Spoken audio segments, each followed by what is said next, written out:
Pues la verdad que el vestuario está bien porque fue un partido muy difícil. La primera parte nos costó, pero en la segunda tuvimos un cambio de mentalidad y tuvimos ocasiones incluso para ganar el partido. Pero no, la verdad que el vestuario está muy bien.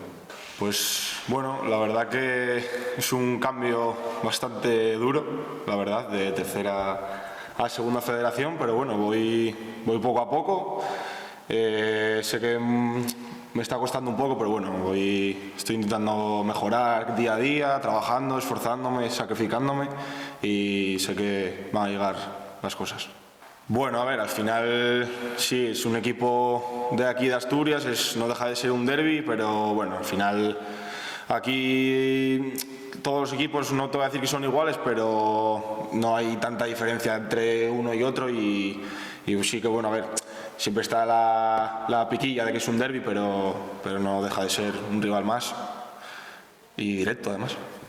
Pues nos esperamos un partido difícil, duro, en el que la verdad que el Marino pone las cosas difíciles, ya nos los puso en la ida, pero bueno, yo creo que aquí en Ganzábal con nuestra gente y haciendo nuestro trabajo podemos sacar los 3 puntos. Pues espero un Ganzábal que apriete, que se note que necesitamos el apoyo de la gente y yo creo que con eso y nuestro sacrificio vamos a sacar el partido adelante.